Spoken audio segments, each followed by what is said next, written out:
is Edward Miller. So Edward has been a partner of Academy of Entrepreneurs since the first day that we created Academy of Entrepreneurs. And he's always looked a while, right? Yeah, many years now. And he's always looked at ways of supporting our legends in achieving their dreams. And we know that a lot of you guys want to find ways that you can get more work experience in a cool, innovative company here in Australia. And he was the one that brought in the idea of having the 407 as a visa opportunity for students. So Edward, can you share with us an overview of how the 407 works, some success stories, some do's and don'ts, and then about 10-15 minutes at the end to ask questions, because we have a lot of questions. Absolutely. Oh yeah. Sorry. Thank you. Sorry, I'm at home. Obviously, it's a home office environment for a while. I don't even remember when is the last time I was in the office, but only for appointments. But I hope it's okay. Welcome everybody. Thank you so much for joining this fantastic event. Paula always managed to sort of organize. She just told me today it's been, what, 3 years? Yeah, we had the same event 3 years ago. Instagram sent me a message. I'm like, wow. Okay. So, I mean, we spoke with Paula, briefly, because I'm also managing sort of Academy of Entrepreneurs, sort of a migration side of things as well.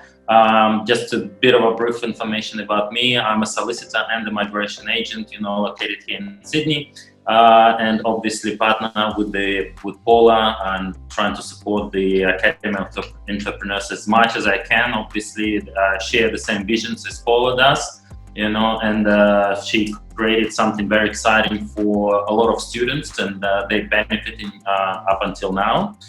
Used to be also, and still probably in the future would be lecturing some of the subjects as well at the Academy of Entrepreneurs. So I sort of know ins and outs of how Paula runs the businesses, how great the school is. Today we would be talking about sort of one of the very not very popular visa, what's been around for many years. It's a training visa, subclass 407. I mean, why wasn't so popular in the past? It was just a sort of a visa which were designed for individuals, I would say visa applicants, students, or particularly people who are either just graduating from vocational education institutions or even the higher education sort of providers who don't have sufficient work experience and ineligible to apply for working visa, which is currently subclass 402 and old 457 visa, if anybody sort of remember that. I mean, this sort of a visa allows individuals to obtain necessary sort of a practical experience. A lot of people call it sort of an internship, traineeships. Yeah, it's pretty much the same. And this visa sort of allow people to have this sort of a paid work placement for maximum duration of 2 years. So there's a sort of this visa sort of allows people to apply for 6 months practical sort of a training, 1 year, and maximum 2 years. Okay. There's a sort of a lot of controversy going on about this sort of a training visa because it's fairly cost-effective for businesses and obviously for visa applicants to apply for training visa compared to now so-called TSS sub 482 working visa. So there's a big effectiveness for it, and obviously the businesses could potentially just like sort of participate with this sort of a program and allow the potential trainees to have a valid sort of a training experience for maximum 2 years, obviously if they are successful. Sort of the breakdown about this visa, it's fairly sort of could be quite complex, and I could talk about it for hours, from perspective of obviously myself being a migration lawyer. But in a nutshell, obviously it requires the applicant to find obviously a valid a business who would be able to offer training for the particular specified occupation, which is listed on particular occupation list for specifically training visa, and obviously meet the requirements for the visa. what Academy of Entrepreneurs trying to do is obviously to help their students to have some sort of a path towards the future. Once they complete their diploma and advanced diploma, and hopefully, they would be happy to remain in Australia and not to run back home. I have a lot of inquiries from a lot of sort of students and my clients, obviously, with the same exactly question: what's next? So training visa possibly would be one of the possible sort of a solution, a temporary, obviously, solution for the students who are recently graduating, or have some sort of a short-term experience in particular industry. Only if they will obviously find a successful sort of a business, or just like Academy of Entrepreneurs will help them to find possible avenue where they could progress to sort of training visa. The requirements, for training visa, we could sort of talk for hours, and some of the requirements listed on the Department of Immigration website, I'm not going to go into sort of complete details unless any of you would be interested to ask me specific questions. But what AE in itself would like to do for their students, obviously, upon completion of their diploma or advanced diploma, obviously advanced diploma would be more beneficial. AE would be able to help those students who would be interested to stay in Australia and gain some sort of a practical experience in particular areas, to find the internships. So the internships are usually paid internships, which is sort of a very beneficial for a lot of students who are struggling with never-ending Sydney costs, put it that way, and Australian costs. So that would help a lot of people, a lot of students, to have some sort of a direction and have enough time to remain in Australia and sort of decide what further steps they would need to take towards their future, being in Australia, and obviously workplace and their further opportunities. Do you want to sort of, Paula, to say something about how you sort of are planning to structure this sort of a program before? Can you share with us a little bit, what does it mean for a company to be able to offer them the training? Like, how do you match an advanced diploma of business graduate into a company? Can you give us an example of the things that you've recently done? I don't think most people on today's webinar know what even the lists are, the immigrations list. Yeah. So for example, since the Academy of Entrepreneurs providing diploma and advanced diploma in business, which is the valid sort of a certificate accredited, that's sort of enough sort of to satisfy one of the criteria of the training visa, because the visa applicant would have to have either of two things in possession. One, they have to be either recently graduated, so by completing advanced diploma in business, they would satisfy that requirement. What do you mean by recently graduated? How many months do they have from the moment they finish the advanced diploma or the visa expiring? Is there a duration? Well, there is no duration on itself, because it doesn't work like a graduate visa. Mm-hmm. Where the graduate visa 485, for example, saying that 6 months upon completion of your bachelor degree or master degree, you would have to apply for this visa. If you miss out the 6 months, you're not eligible. Mm-hmm. In terms of the graduate visa, there is no time frame. It's basically, it's beneficial. It would be for AE, obviously, and for the potential visa applicants to find the internship at least probably 4 to 5 months before their current visa expiring. So myself, as a migration lawyer, I would be able to assess the eligibility, obviously speak with the potential business, create the necessary training plan for them and things like that. So there is no specific sort of a time frame they would need to do it, as long as they will apply for the visa before their current visa expires, which is student visa, and so on. Because we can always sort of upload the qualifications once we apply for the visa. So, that's not a big problem. And the Department of Immigration shows lenience, and understanding if the visa applicant applies for training visa, probably, I don't know, within a few months before their visa expiration and they haven't received their certificate of graduation, we can always provide a letter from Academy of Entrepreneurs stating that they're completing their qualification in this sort of. So that means that the student can start working even before the visa gets approved. Absolutely. Yes. And can they work full time? Well, this is the sort of tricky. Okay, while on the student visa, they're restricted. They could start their internship within their restricted sort of hours, paid internship legally. Okay, once they apply for training visa, they would be awarded a bridging visa A, just like any sort of visa you're applying for. And unfortunately, the bridging visa A would have the same working rights as the previous visa, which is the student visa. So while they're waiting for the decision on training visa, they would have to still comply with the same 20 hours a week sort of a restriction. Okay, but once the training visa gets approved, then they obviously their training agreements, which could be potentially be full time, up to 37 hours a week, will come into force, and they will basically be start their training at the workplace in accordance to the visa. Because the visa condition would basically specify that they can only do activities only for the purpose of training visa, which is be with the employer and obviously comply with the training plan and be trained. So that's important of the conditions, one of the conditions. The second conditions that would be imposed that they obviously should not have any debts to Commonwealth government or any sort of engage in criminal activities and so on.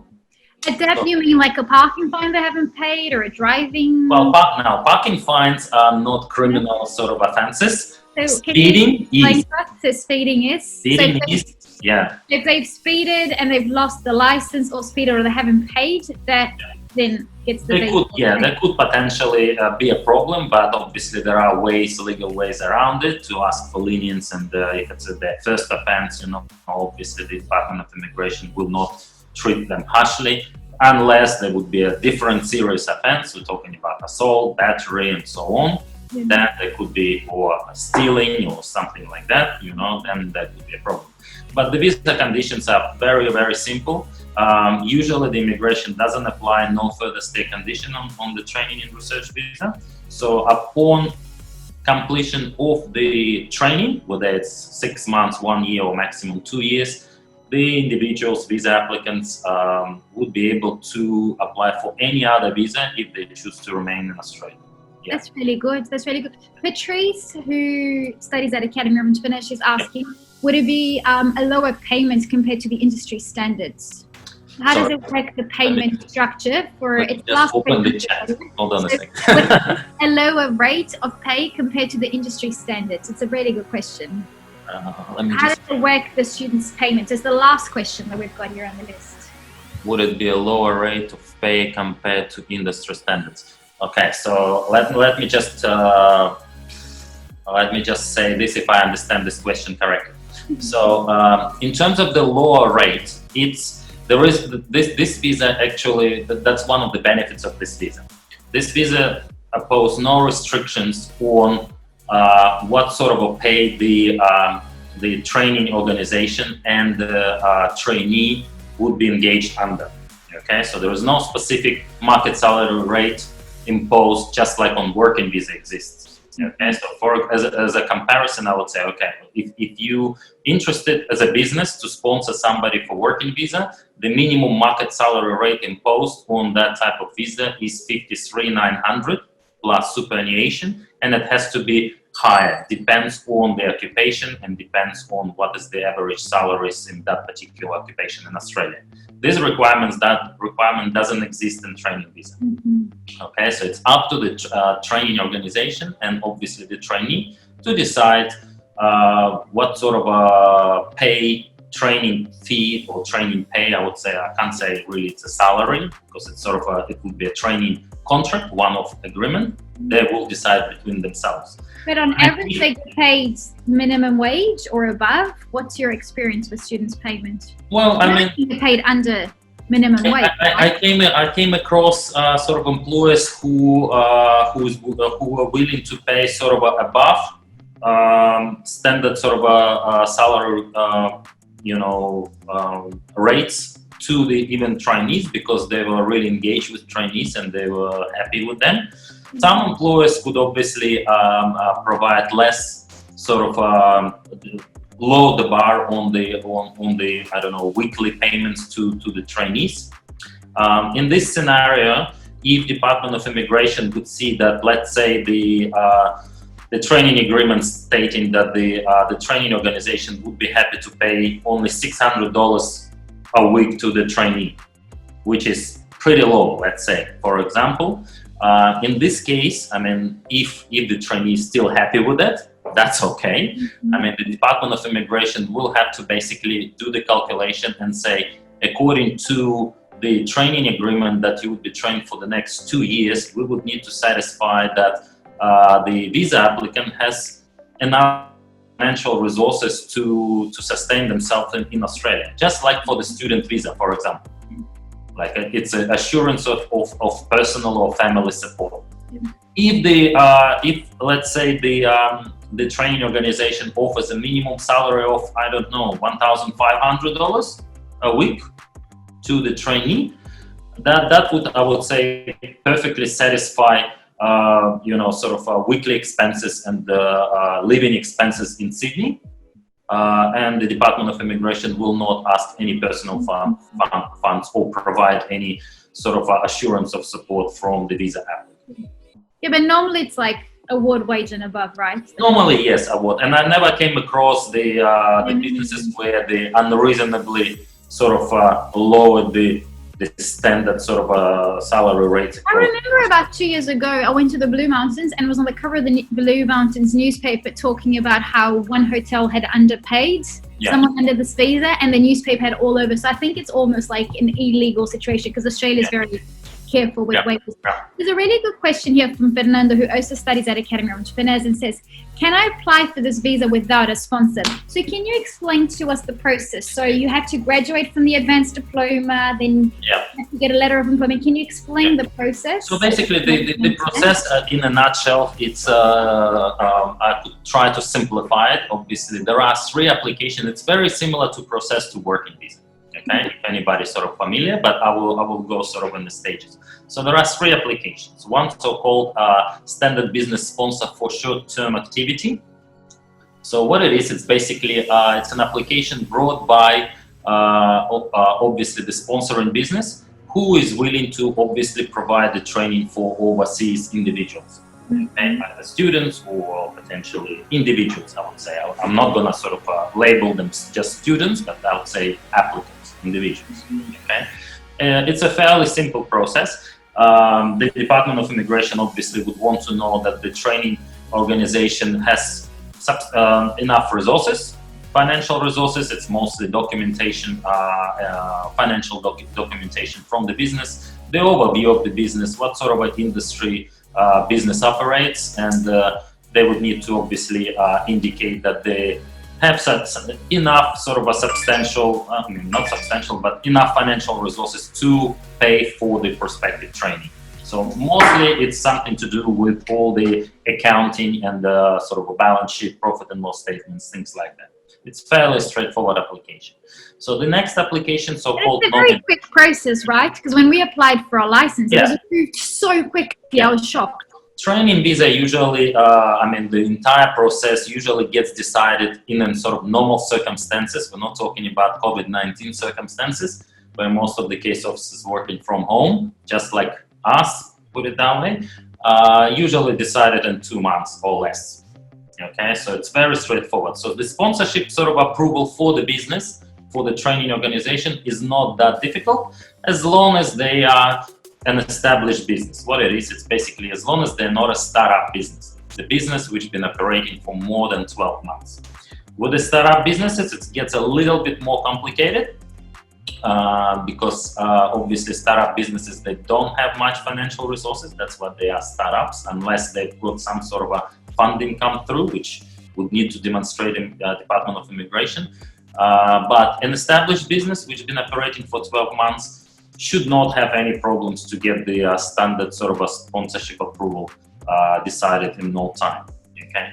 Once that sort of gets across, then we need to launch the second application form, which is called a nomination application.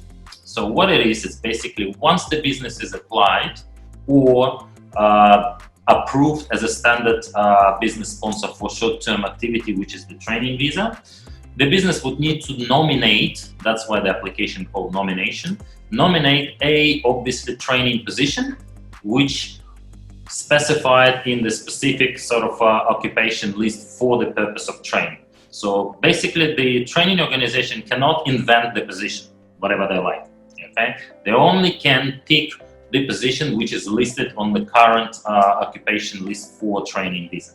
Where can we find this list? This list available on the Department of Immigration website. So what do we search? Yeah, I know that, but I'd like for everybody to be able to access. So what should they search on Google to be able to download the list so they can see? Well, the simple search you could potentially do is Google 407 occupation list. Okay. And it will show the link to immigration website, and it's all there. Alternatively, obviously, you can contact Academy of Entrepreneurs. I just sent all the stuff, the current list, the actual legislation. So if anybody is interested to get a copy from legislation, actually not from the Department of Immigration website, because I can tell you it's a jungle.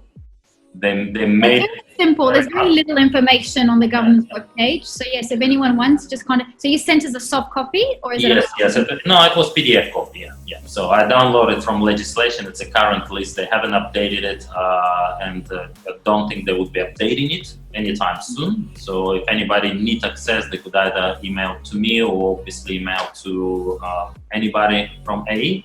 You know, they've got the list there. And obviously, once the business gets approved or applied for the sponsorship, they need to nominate a position which is on that list. So I would always speak with the training sort of organization and either provide them the whole list or sort of assess what sort of a occupation they could potentially choose from to be able to offer training for. Okay. And this brings the sort of the big questions in terms of the what sort of occupations can any business nominate. Okay, it depends obviously largely on in what sort of an industry the business operates. Okay, so as an example, if we're looking at a restaurant who is interested to offer a training visa to one of their staff, okay, there's only I would suggest the occupation they could choose, for example, to train is a cafe or restaurant manager.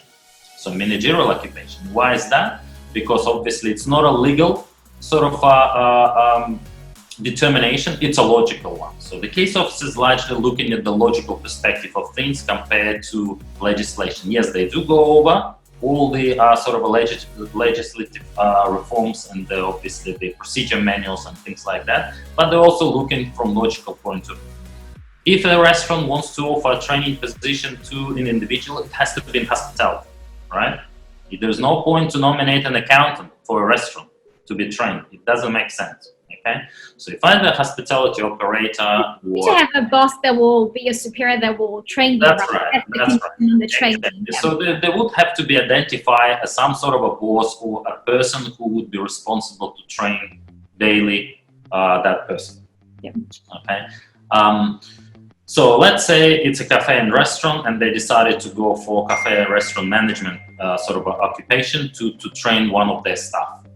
How the Academy of Entrepreneurs qualification will benefit, because it's the advanced diploma of business, which is very generic in the sense of the educational industry, which could potentially cover a lot of industries because it's managerial side of qualification.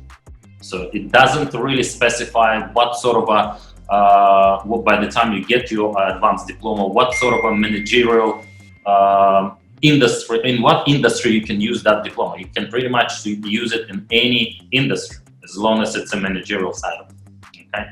Because it allows you to do so.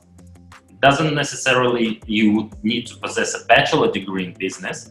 The advanced diploma is also equivalent to sort of a standards where you would be able to work as a supervisor or manager.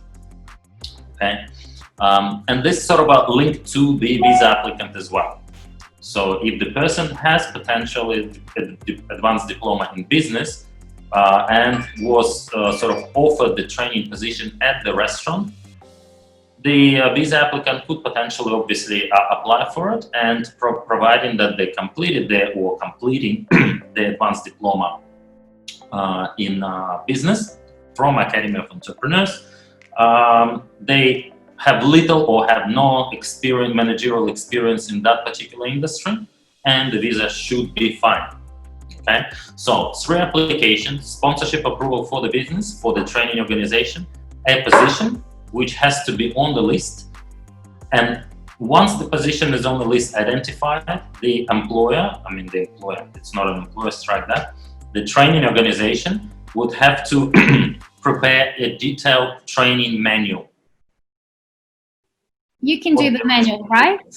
Yes, I usually prepare training manuals because I've came across, and a lot of businesses have done training visa, including big institutions like banks and 5-star hotels, who got substantial resources to do it, who's got the human resources department who's supposed to do that, it's their job, and yet they have no idea what is the training manual. And a few times I was actually fighting with them, saying that, but you've got HR department and all those individuals working for it with all those qualifications. You do training at workplace, obviously you've got a large establishment there, but they have no idea how it works. So what I do is I prepare and sort of a draft the training manual, which I believe, in my experience, successful experience with this visa, will be acceptable for the purpose of the Department of Immigration. And training manual plays a very crucial part in this visa. I would say, and I know from the industries and from a lot of my colleagues from different migration firms, their application were refused largely based on an inadequate training plan. So training plan plays a very crucial part in this sort of process. The next step, part of the nomination application, obviously the training organization would need to put forward a training agreement for the duration of the visa. Depends on the length of the training they decide. As I said previously, 6 months, 1 year, up to 2 years, where it would state the obviously duties, responsibilities, training obligation, who the trainee would be reporting to, and obviously the remuneration package for the potential trainee. Okay? And then obviously once that would cross over that sort of a line, then we go to visa application, which is very straightforward. The applicant obviously needs to meet a minimum English requirement, which is 5 overall in IELTS or equivalent. Obviously, they would need to provide that they are recent graduates from the, let's say, in this instance, Academy of Entrepreneurs. They would need to show that they have an adequate health insurance to sustain themselves here. And the health insurance, it's not a student health insurance, it's a visitor health insurance. So the student, in this sense, don't have to pay the entire bulk upfront like poor students do. It's a monthly sort of a payment and very affordable. And obviously meet health checks and police checks. That's pretty much it. Okay, so this sort of a 3 pillars of the training visa. So sponsorship approval for the training organization, the nomination application, which is the position, training plan, and training agreement between the training organization and potential trainee, and obviously the visa app. Awesome, thank you. So Chester's got a question. Can a non-for-profit give him the training visa? Yes. Oh, cool, very good. Non-profit organization, and they're not necessarily non-profit. Yeah. They are Yeah, a lot of people get that confused, and I always say, like, no matter how much good you want to do to the world, you need money coming in so you can pay your team and the system. That's awesome. No. I'm actually doing a working visa for a non-profit organization right now, and I've seen their profits. They have a lot of profits. The difference is they cannot retain the profits to their shareholders. They have to keep the profits inside the business. but it doesn't mean that they are non-profit from perspective of finances. Yes, the answer is yes. Asking if her spouse can be added to the visa. Absolutely. Spouse, dependents could be added to the visa. Just like any sort of a working visa or student visas, that is fine, yes. And then Matteo, who I think you've known, I think you taught him in the past, he's asking more about, so you were explaining how a business needs to be a business to be able to put someone through the training, but it is possible through a startup, but they just need to show more. So I know that he's working in a startup that's scaling very fast. Yep. So what would a startup have to show to be able to give him the training visa? Well, I mean, for the startups, it's much harder. For Academy of Entrepreneurs one, and we hadn't been operating for 12 months, and we had it approved super fast. Yeah. But we were financially profitable from the beginning. Because the Academy of Entrepreneurs is very different entities. I mean, Academy of Entrepreneurs are government sort of a compliant, registered trading organization. So that gives a lot of weight to for the Department of Immigration to assess that it's a sort of a valid, fully functional startup with potential profit to be made in order to sustain itself. If we're talking about just the regular startups who just register in their business and they're upscaling very fast, the Department of Immigration wants to see whether the startup would be able to sustain itself for the duration of the visa, because 80%, and it's sadly to say, startups in Australia and worldwide, they don't survive until their first financial year, which is sad, but this is the reality. And some of them are quite good. It's just they either made a lot of financial mistakes or marketing mistakes or partnership and so on and so forth. So the Department of Immigration looks at the startups skeptically, but legally they cannot deny the rights of startup to do neither working visa or training visa. It's just much more harder to convince the Department of Immigration to basically why is it startup requires to hire and overseas individuals for training while they still develop. I mean, I'm not saying it's impossible. It's possible. However, we would need to provide much more sort of a documentation to convince the immigration that the business will potentially flourish and grow and continue to operate for the duration at least of the training visa indicated. So, for example, if it's a startup established, I don't know, maybe 4, 5, 6 months ago, let's say that, and the startup doesn't have at least 5 or 6 employees under and still developing, even though developing very fast, I would not suggest to apply for the training visa for 2 years. Because as I said earlier, the Department of Immigration worries what's going to happen with the startup within the first financial year. They want to see the first business activity statements and their tax returns in the first financial year to see what it is they have and to be able to survive for the next financial year. And this is always the biggest sort of obstacles between me and the Department of Immigration to convince the immigration that this startup with a view of a profit, they've got solid financials, they've got solid business plans, they're looking for the brighter future and so on and so forth. I'm not saying it's impossible, but it's harder to do that. That's all.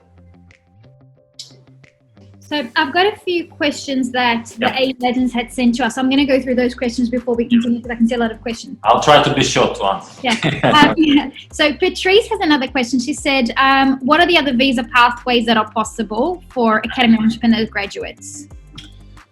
Quickly, because we've got another 10 questions.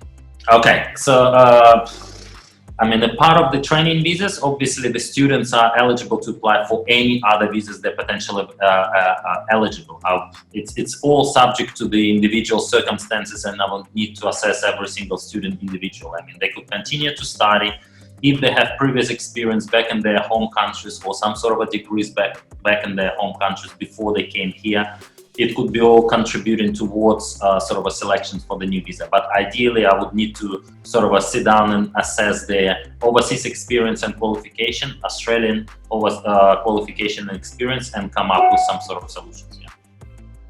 Perfect. There's a question from Manuel. He said, I'd like to know if the visa is a pathway to permanent residency.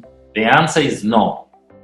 I'm sorry to There's disappoint nothing most of that's you. even permanent residency at the moment, is there? Well, the 407 visa was never meant to lead to any path of permanent residence. It's designed to basically to help recently graduates or those ones who hasn't been able to study but been working in the industry to get a valid sort of a practical training, and that's about it. After that, obviously, or during the training visa, there are all other possibilities open to students who are They can get sponsored afterwards, right? And then they can add up. it's sort of a it's still debatable. I can't really say yes or no because the training experience it's not a full-time employment experience for the purpose of working visa. Mm-hmm. You're being a trainee, not a full-time employee. But for the purpose of working visa, you would need to prove that you've been full-time employed as an employee. So, but training obviously contributes towards the sort of proving that you've done the training in this particular industry. The answer to this question is a little bit vague, and I can't say yes or no determinately. I believe that there would be new directions coming up in regards to that from the Department of Immigration in early next year. But for now, I would say no. Mm-hmm. Cool. Okay. So we've got another question here from Claudia. What are the requirements to apply for the visa? So we've already covered. What is the cost? What kind of employee do I have to be working for? Can I apply for other visas after? And would I have the postgraduate visa? It's all from Claudia. Okay. The answering all, I think, three first questions. Obviously, you can speak with Paula. She would be the person who would be able to direct you and help you to find in this magical training organization. Okay. Once, and obviously, you would need to sort of be on at the end of you completing your Academy of Entrepreneurs Advanced Diploma. Once that happens, she will obviously get in touch with me, and I will assess the eligibility of the training organization who would be interested to obviously offer the training and applicant and prepare all the documents. In terms of the fees and charges and things like that, also I would need to assess it at that sort of a time, but the indications of fees and charges I already sent to Paula, and obviously she would need to sit down with individual students and go over, the process. Because it's a lot to do with how long the training manual takes, right? That's right. To write it from scratch. It's the legal hours to write it. So, for me, usually it takes around, if I put all my time in it, around a week, maybe 2 weeks to prepare, because I give an example. So I prepared recent training manual for a construction business, and they were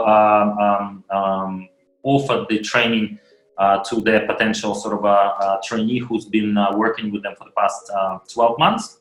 It doesn't have any qualifications. And they really eager to sponsor him to be a supervisor, obviously trainee supervisor on the sites. And he's apparently very talented, so they really want him badly to stay. I prepared a training manual which consists of 800 pages for 2 years. So, this is the volume the immigration would be considering before, assessing the applicant. As opposed to my nephew, and it's a sad sort of a story and case, and I'll tell briefly. And I didn't do his visa application, and I got burned for it, personally and family-wise. I passed it on to one of my colleagues, from another firm, because I was too busy. And he was offered the traineeship at the hotel, at the supervisory sort of a position, front office manager, I believe. And the hotel created 20 pages, I think, training manual, and the visa got refused. So I had to take the application to the appeal. I got very upset with the migration agent, put it that way, but it was too late already. So I took the application to appeal, and I redrafted almost 1,000 pages of training manual, and the visa got approved. And I think that answers your question, Fernando. Fernando's asking, can he be a trainer under his own business, then it's not possible, because you need to have a boss that's going to go through the learning manual and make sure that you're learning every single week. That's why they're normally around 800 to 1,000 pages. Exactly, because it's getting trained to be ready for the position. That's right. What about if they have a business partner that is training them? Can they have shares in the business?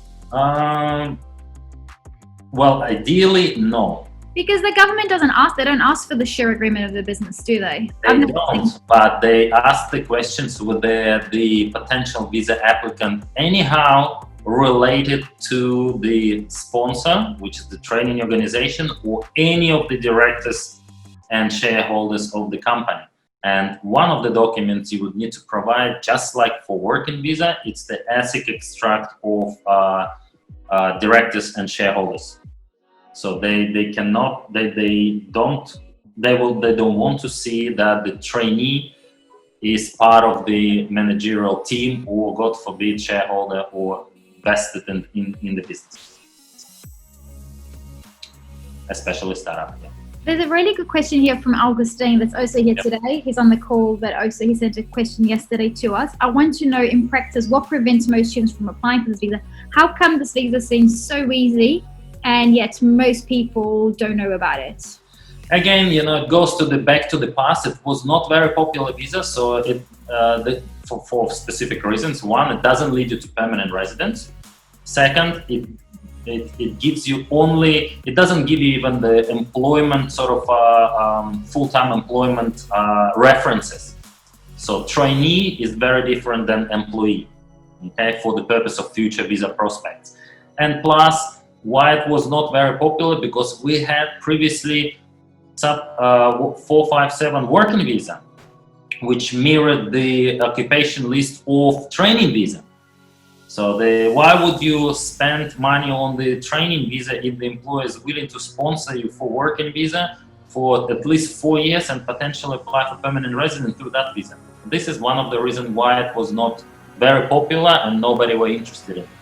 It was designed just for the purpose of upskilling some of the workers they already have, or move, like for example, I did one training visa just before the 457 was abolished, and they refused for the person to do the working visa simply because it was a bank, Commonwealth Bank, decided that they would like to train a particular person in the position that person was working in the I think he was a teller at the bank, at the branch, and they wanted to transfer him to, mortgage department, and they needed him to be trained on mortgages.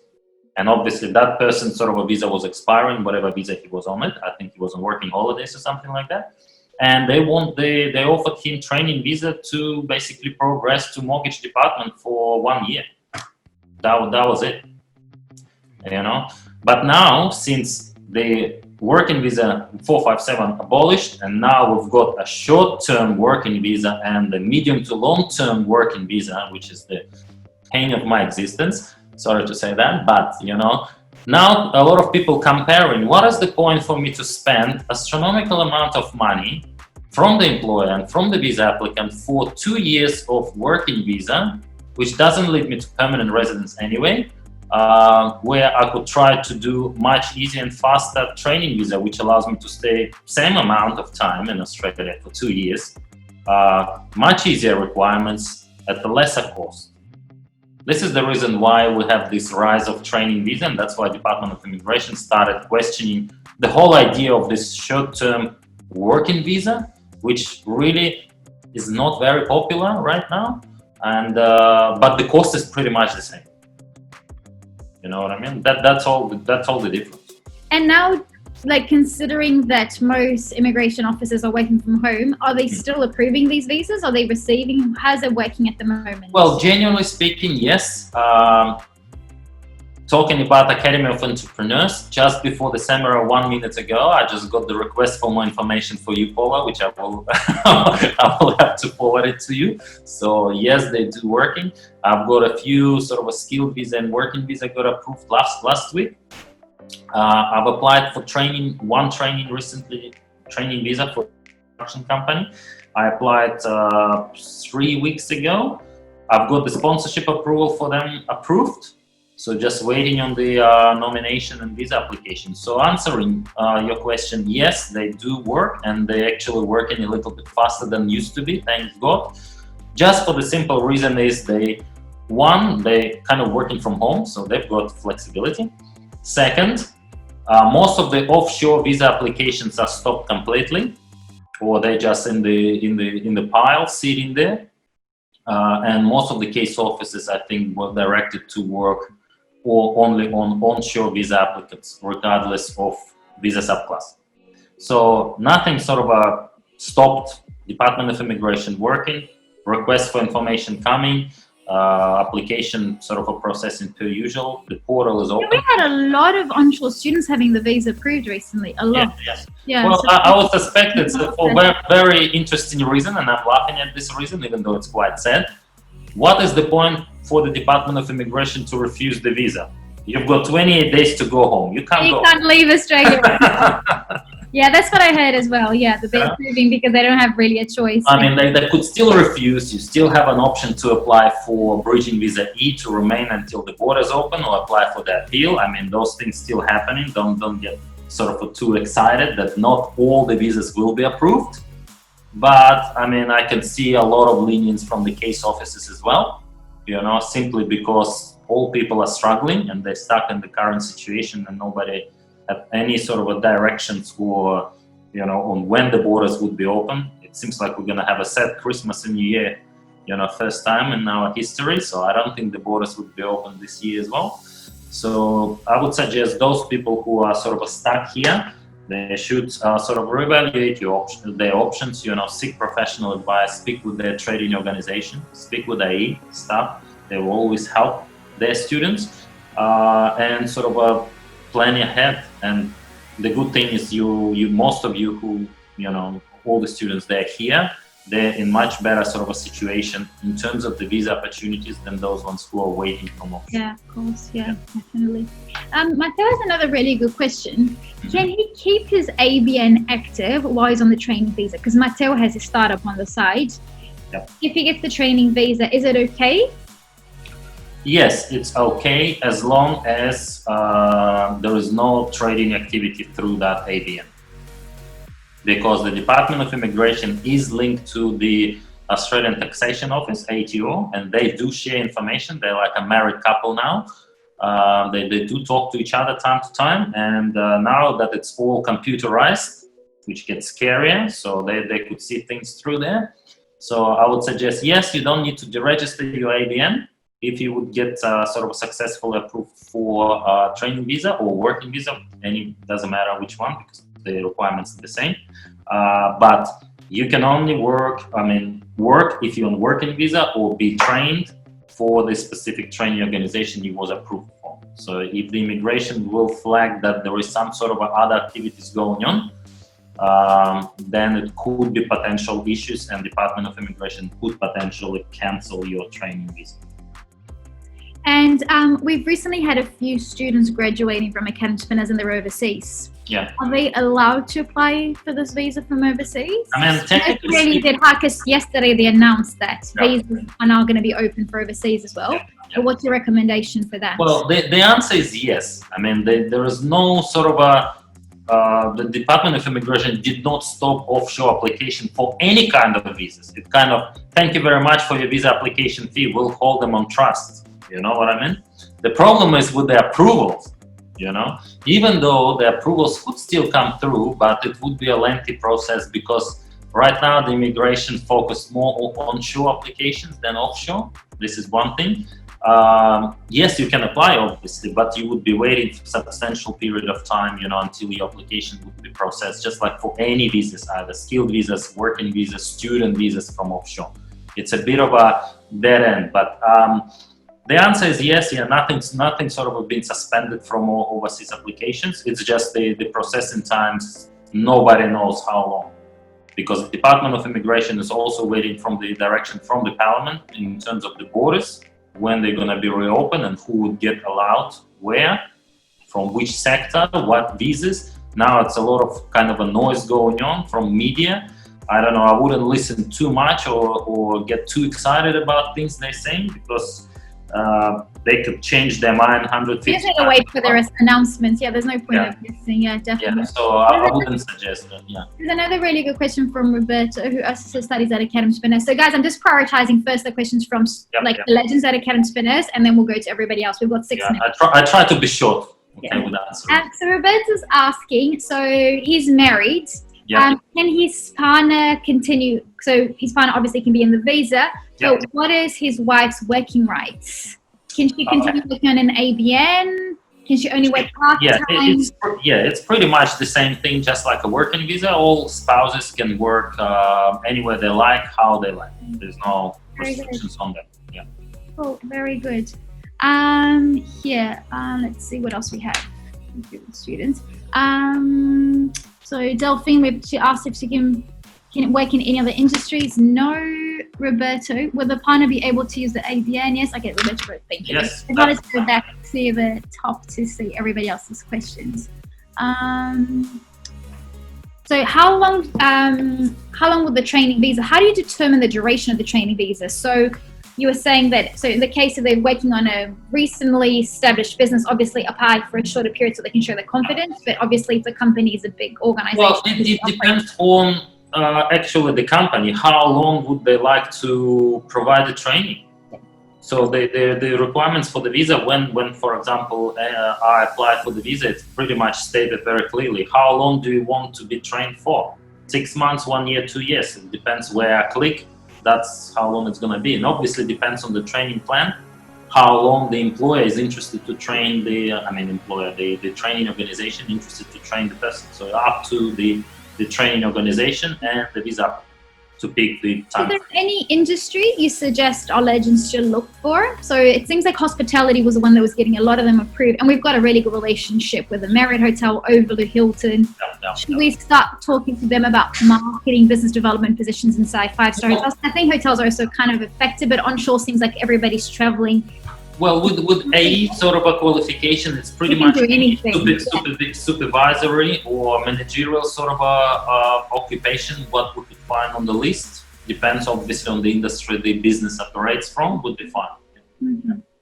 Cool. And the list, if you can see, it's very substantial. Yeah. And there's a lot of people asking this whole thing because Academy Spinners Advanced Diploma is 2 years. Can they do it just in the first year? You never recommend anyone to apply just for the diploma. 1 year is too short, right, to show confidence. Well, put it that way. Just the diploma, it's not enough to show that you have managerial qualification. Yeah. So managerial qualification usually starts from advanced diploma or higher. Yeah, definitely. So from just diploma, I would not suggest. There's a really good question here from Delphine, who also studies at Academy Spinners, and she's asking, how many times can I apply for this visa?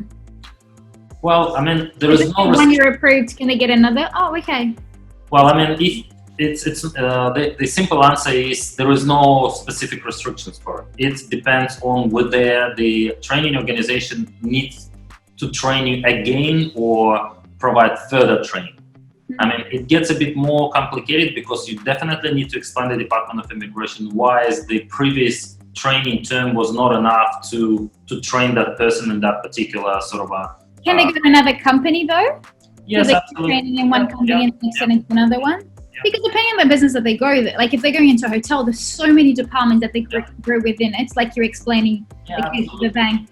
If it's all logically explainable, because there is no specific legislation where it says you can or you can't, it's up to the business, up to the training organization to convince the case officer, Department of Immigration, that it's logical, it's reasonable, it makes sense to extend the training period or move that person to next level department. Yeah, I remember in the past when I've seen students applying for this visa, they have had it extended when they had it reasons. That I just wanted to explain to everybody, you need to pass every single unit at Academy Spinners. So it's not enough just completing the advanced diploma, the visa duration. You actually need to get the certificate for the diploma and the advanced diploma. You need to pass everything. Because I've seen students last minute like, oh, I'll submit the last 3 afterwards. I'm like, no, it needs to be done within the period. That's very important. Okay, Edward, we have 1 last minute. Yeah, if you could give us one big advice for everybody, what advice would you give to us when it comes to the 407? So complete all the units, have good attendance, start working as an intern in different places? What other advice can you give? So we've got 1 minute. The first thing I would say, obviously, don't think that it's that easy and straightforward to do things by yourself. So I would never suggest. Definitely, you can't do this by yourself. Yeah, at least go and get us tailored legal advice from the professional to do it, because even though it sounds easy, it's not. Second, obviously, you must complete your qualification, advanced diploma. There is no way around it. Okay, obviously, don't wait for the last minute until your current visa expires. Please, I'm not a magician. Okay, I need time as well, to process and assess and prepare documents and everything, as well as the probably Academy of Entrepreneurs needs to find the training organization for you guys to be at least considered. So start your preparation, I would say 6 months, maybe 5 months before your current visa expires, before completion. So you would have some sort of a ground or work already undertaken. At least you get introduced already to potential training organization and start sort of negotiating with them. They would be happy to offer you training, things like that. So you're not going to run out of things in the last minute, and in the last minute the either training organization say, hey, we're not doing it, and your visa expires tomorrow. Okay, so don't do that.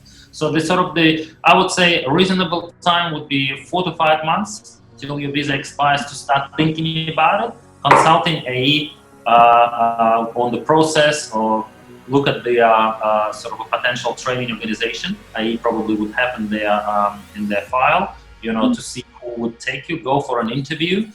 Start sort of a practical experience already there. That would be a good suggestion. So it's not like you walking through the doors and asking for your training visa. It's nobody usually like that. They want to see how you are, who you are, what attitude do you have, and things like that. So I would say 6 months before, start sort of a ground preparing things. Obviously, contact me. I would be happy to sit down and chat with you and prepare some sort of a direction and plan and the time frames when and what you would need to do to get things done. And it would be much easier for you and sort of everybody else. And you guys are really lucky because you're graduating from an advanced diploma of business, which means you can go literally into any organization in Australia. Absolutely. If you had graduated from human resources or marketing or childcare or just leadership, you're very limited. But with the advanced diploma of business, you can go into any business in any state in Australia. So so that's really good. Cool, Edward. Look, I can see some other questions here on the side. So we are 2 minutes over time. So what we can do is we can always book in another workshop and maybe in like 4 weeks, and then we can go through more questions. Absolutely. And then AE Legends, just send an email to Lucas, and then we can go over your questions as well. But I think all of the Academy of Entrepreneurs students' questions we have answered. So, and I hope you guys gonna back to classrooms and. We've been back. Yeah, we've been back. Advanced diploma has been back, and the diploma is going back in the next term that starts in a week and a half. Maybe next time we can do it face to face. Yeah, we can do it face to face. And guys, we have really exciting news. So I'll be partially teaching emotional intelligence for everybody that's doing emotional intelligence. I can see little things. So I've built a super cool class for you guys. I'm really, really, really excited. Also, for those of you that are studying systems and new technology, Lucas and I have locked in a super cool hackathon. So all of you guys will be working and the government will be your clients for the hackathon. I can't give too much information, but it's really, really, really cool. So if anyone is free on Thursday, I'm running a workshop on emotional intelligence and skills for you to develop for you to succeed in 2020. So please join. It's at 6 o'clock. So I hope to see you guys soon. And just the last one. I could see somebody wants to get my contact details. Please talk to Paula. My contact details. So everybody that joined today, we're going to send an email with a copy of the recording. So we've got everything organized. So you guys will get everybody, and then you can book an appointment. Edward, are you taking appointments online, or are you taking it at your office in Bondi already? Well, I do take appointments on the office, but if there would be sort of a group discussions, and I would be more than happy to come to the campus and sit down with, 3 or 4 people, because I'm sure they would have similar questions, so we could just do it in one go. But yes, just shoot me a quick email and I could take over.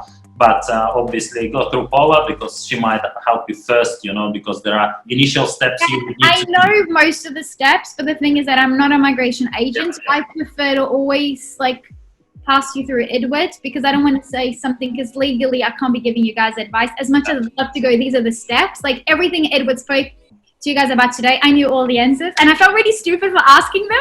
And I could see Edward going, "You know the answers," but it's just a legal requirement from the government, and I think it's very important for you guys to get from the professional that gets all of the latest updates from the government whenever there are updates. Cool, but Edward, thank you so much. Thank you so much, guys. Nice to meet you all. Hopefully we'll see you soon, and we'll do another webinar or seminar. Yeah, we'll do one in about a month, then we'll collect all the questions. But for AE Legends, we can answer your questions before. Absolutely. Thank you so much, guys. Have a good evening. Enjoy. Bye. Bye. Bye.